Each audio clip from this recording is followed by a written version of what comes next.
श्रीमद् भागवत गीता के अनुसार भगवान श्री कृष्ण कहते हैं, बता रहे हैं अर्जुन को कि हे पार्थ, मेरा निवास कहाँ कहाँ है, मैं कहाँ कहाँ निवास करता हूँ, मैं किस घर में निवास करता हूँ। ये सब कुछ भगवान श्री कृष्ण अर्जुन को समझा रहे हैं।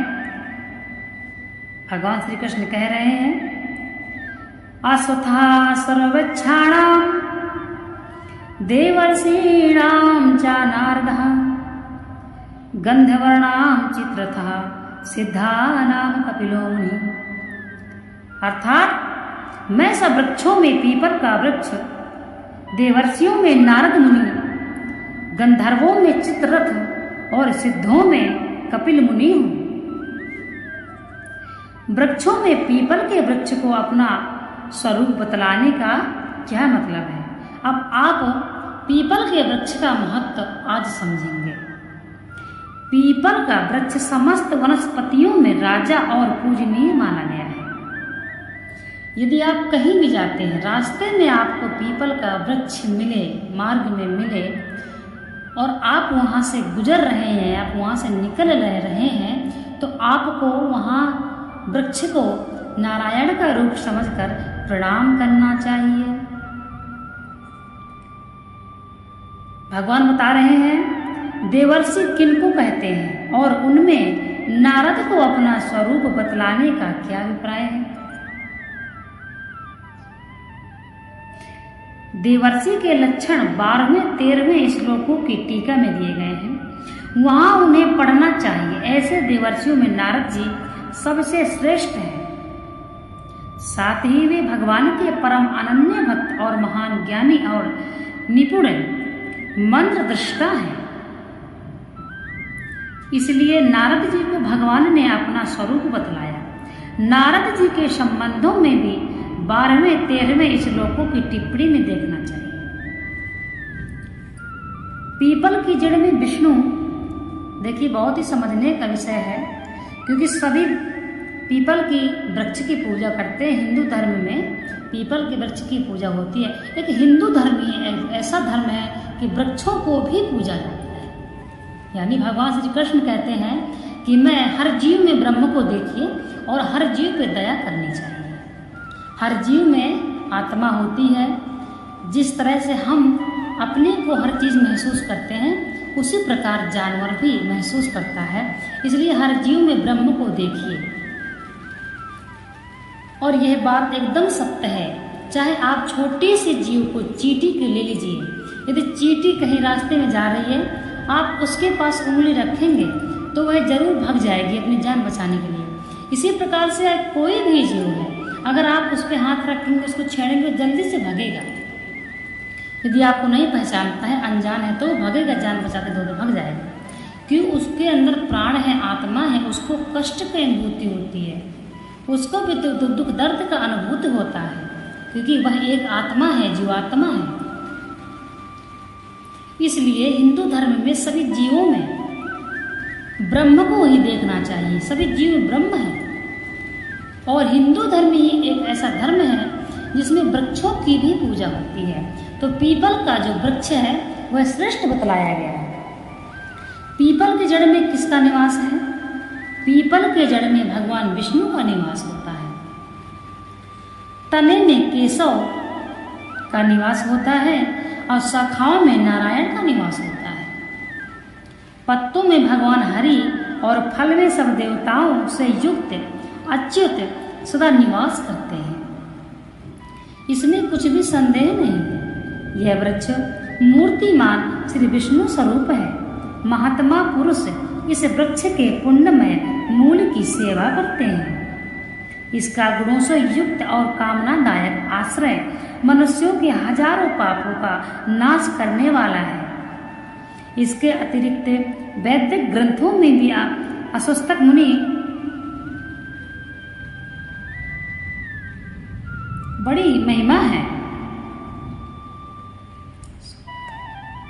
इसके पत्ते, फल, छाल भी रोग नाशक और रक्त विकारक, कफ, वात, पित्त, दाह, वमन, शोध, अरुचि, विषदोष, खांसी, विषम, ज्वर, हिचकी, उर्छत, नासा रोग, विसर्प, कृमि, कुष्ठ, त्वचा, व्रण, वागी और अनेक रोगों में इसका उपयोग होता है।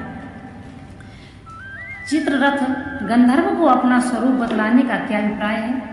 गंधर्व एक देव योनि विशेष है। ये देवलोक में गान, वाद्य और नाटक विनय किया करते हैं। स्वर्ग में ये सबसे सुंदर और अत्यंत रूपवान माने जाते हैं। गुहक लोक से ऊपर और विद्याधर लोक से नीचे इनका गंधर्व लोक है। देवता और पितरों की भांति गंधर्व भी दो प्रकार के होते हैं। गंधर्व भी मर्त्य और दिव्य। जो मनुष्य मरकर पुण्य बल से गंधर्व लोक को प्राप्त होते हैं उन्हें मर्त्य, और जो कल्प के आरंभ से ही गंधर्व हैं उन्हें दिव्य कहते हैं। दिव्य गंधर्वों की दो श्रेणियां हैं, मौनेय और प्राधेय। महर्षि कश्यप की दो पत्नियों के नाम थे। मुनि और प्राधा, इन्हीं से अधिकांश अप्सराओं और गंधर्वों की उत्पत्ति हुई है। भीमसेन, उग्रसेन, सुपर्ण, वरुण, गोपति, धृतराष्ट्र, सूर्य, वर्चा, सत्यवाक, अर्कप्रणा, प्रयुक्त, भीम, चित्ररथ, सालसिरा, पर्जन्य, कलि और नारद, ये 16 देव गंधर्व मुनि से उत्पन्न होने के कारण मौनेय कहलाए हैं। और सिद्ध, पूर्ण, बहिर, पूर्णायु, ब्रह्मचारी, रतिगुण, सुपर्ण, विश्वावसु, सुचंद्र, भानु, अतिबाहु, हा हा हु और तुम्बर, ये 14 प्राधा से उत्पन्न होने के कारण प्राधेय कहलाए। इन्हें हा हा हु, विश्वावसु और तुम्बरु और चित्ररथ आदि प्रधान हैं, और इनमें भी चित्ररथ सबके अधिपति माने जाते हैं। चित्ररथ दिव्य संगीत विद्या के पारदर्शी और अत्यंत ही निपुण हैं। इसी से भगवान ने इनको अपना स्वरूप बतलाया है। इनकी कथाएं अग्नि पुराण, मार्कंडेय पुराण, महाभारत आदि पर्व, वायु पुराण आदि में हैं। सिद्ध किसी को कहते हैं, यानी सिद्ध कौन है? और उन सब में कपिल मुनि को अपना स्वरूप बतलाने का क्या अभिप्राय है?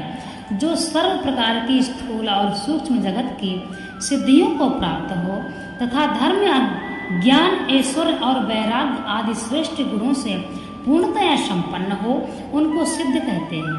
ऐसे हजारों सिद्ध हैं जिनमें भगवान कपिल सर्वप्रधान हैं। भगवान कपिल साक्षात ईश्वर के अवतार हैं। महायोगी कर्दमनी की पत्नी देवहूति को ज्ञान प्रदान करने के लिए इन्होंने उन्हीं के गर्भ से अवतार लिया था। इनके प्राकट्य के समय स्वयं ब्रह्मा जी ने आश्रम में आकर श्री देवहूति जी से कहा था, ये सिद्ध गणों के अधीश्वर और सांख्य के आचार्यों द्वारा पूजित होकर तुम्हारी कीर्ति को बढ़ावेंगे और लोक में कपिल नाम से प्रसिद्ध होंगे। ये स्वभाव से ही नित्य ज्ञान, ऐश्वर्य, धर्म और वैराग्य आदि गुणों से संपन्न हैं। इनकी बराबरी करने वाला भी दूसरा कोई सिद्ध नहीं, फिर इनसे बढ़कर तो कोई हो ही नहीं सकता। इसलिए भगवान ने समस्त सिद्धों में कपिल मुनि को अपना स्वरूप बतलाया है। इस प्रकार से समझने की बातें हैं कि भगवान कौन है, भगवान का किस रूप में भगवान है। यह नहीं जरूरी कि भगवान सिर्फ भगवान के ही रूप में विद्यमान है।